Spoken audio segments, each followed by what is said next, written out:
ലോകകപ്പ് ഗ്രൂപ്പുകളുടെ വിശകലനമായിരുന്നു കഴിഞ്ഞ ദിവസങ്ങളിൽ നമ്മൾ ചെയ്തത്. അതിൻ്റെ അവസാന ഘട്ടത്തിലേക്ക് കടക്കുകയാണ്. അവസാന 4 ഗ്രൂപ്പുകളാണ് നമ്മൾ ഉദ്ദേശിക്കുന്നത്. എന്തായാലും ഗ്രൂപ്പ് ഐ മുതൽ എൽ വരെയുള്ള ടീമുകൾ, ആ ഗ്രൂപ്പുകളിലെ ടീമുകൾ, അവരുടെ സാധ്യതകളൊക്കെയാണ് നമ്മൾ പരിശോധിക്കാൻ പോകുന്നത്. എനിക്കിപ്പം ജയേഷ് പൂക്കോട്ടുണ്ട്, MSKയും ചേരുകയാണ്. ജയേഷിലേക്ക് ആദ്യം നമുക്ക് ഗ്രൂപ്പ് ഐയിലെ ടീമുകളെ നോക്കാം.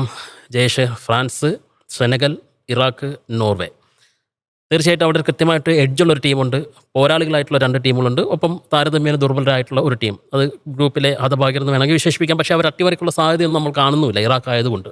നേരെ മറിച്ച് മറ്റ് രാജ്യങ്ങളിലെ ടീമുകളെ പോലെ അല്ല. ഫ്രാൻസിനെ സംബന്ധിച്ച് അവരുടെ ലക്ഷ്യം തുടർച്ചയായിട്ടുള്ള 3ാം ഫൈനൽ തന്നെയായിരിക്കും. ഈ ലോകകപ്പ് സാധ്യത കൽപ്പിക്കപ്പെടുന്ന ഒരു ടീം കൂടിയാണ്. കിലിയൻ എംബാപ്പെ ഇത്തവണയും മുന്നിൽ നിന്ന് നയിക്കാനുണ്ടാകും. അപ്പം അദ്ദേഹത്തെ കൂടാതെയുള്ള മറ്റ് അത്ഭുത താരങ്ങൾ, മൈക്കൽ ഒലിസെ പോലെയുള്ള പ്രതീക്ഷ അർപ്പിക്കാവുന്ന യുവ താരങ്ങൾ ആ നിരയിലുണ്ട്. അവരൊക്കെ എന്ത് അത്ഭുതമാണ് ഒളിപ്പിച്ച് വെച്ചിരിക്കുന്നതെന്ന് കാണാൻ ലോകം കാത്തിരിക്കുകയാണ്. അപ്പോൾ ഈ ഗ്രൂപ്പിനെ സംബന്ധിച്ച് പറയുകയാണെങ്കിൽ അവിടെ കൃത്യമായിട്ട് ഫ്രാൻസിന് എഡ്ജുണ്ട്. പക്ഷേ ഫ്രാൻസിനെ മറികടക്കാനുള്ള ശേഷി മറ്റ് ടീമുകൾക്കുണ്ടോ എന്നുള്ളതാണ് ഏറ്റവും പ്രധാനപ്പെട്ട വിഷയം. ഫ്രാൻസ് അതിൽ വലിയ അത്ഭുതങ്ങളൊന്നും സംഭവിക്കാനില്ല. ഫ്രാൻസ് ഗ്രൂപ്പ് ചാമ്പ്യൻസായി കയറും. ഫ്രാൻസ് ഏറെക്കുറെ ഈ ലോകകപ്പിൽ സ്പെയിന്, ഫ്രാൻസ്, പോർച്ചുഗൽ എന്നീ ടീമുകളായിരിക്കും എൻ്റെ ഒരു ചെറിയ അഭിപ്രായം വെച്ച് ഏറ്റവും കൂടുതൽ കിരീട സാധ്യതയിൽ. സമ്പൂർണ്ണരായിട്ടുള്ള ടീമുകളാണ് അവർ. അതെ, എല്ലാ പൊസിഷനിലും നല്ല ടോപ്പ് ക്വാളിറ്റി പ്ലേയേഴ്സ് ഉള്ള ടീമാണ്. മാത്രമല്ല ഡൊമസ്റ്റിക്കിൽ ക്ലബിലും നന്നായിട്ട് കളിക്കുന്ന താരങ്ങൾ തന്നെയാണ് അവരുടെ ഏറ്റവും വലിയ കരുത്തെന്ന് പറയുന്നത്. ഇപ്പോൾ ഫ്രാൻസിൻ്റെ ഏറ്റവും വലിയ പോസിറ്റീവ് പ്ലേയേഴ്സിലേക്ക് കടക്കുന്നതിന് മുമ്പ് കോച്ചിൽ നിന്ന് തുടങ്ങാം.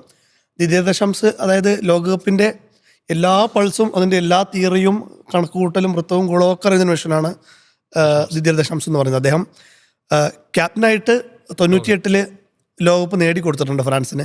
2000 അദ്ദേഹം യൂറോ കപ്പ് നേടിക്കൊടുത്തിട്ടുണ്ട് ക്യാപ്റ്റനായിട്ട്. പിന്നീട് പരിശീലകനായി അദ്ദേഹം 2018 ലോകകപ്പ് നേടിക്കൊടുത്തിട്ടുണ്ട്. പിന്നെ ഒരു വലിയ ടെൻഡറാണ് 2012 മുതൽ. എനിക്ക് 2012 മുതൽ അദ്ദേഹം ഫ്രാൻസിൻ്റെ പരിശീലകനാണ്.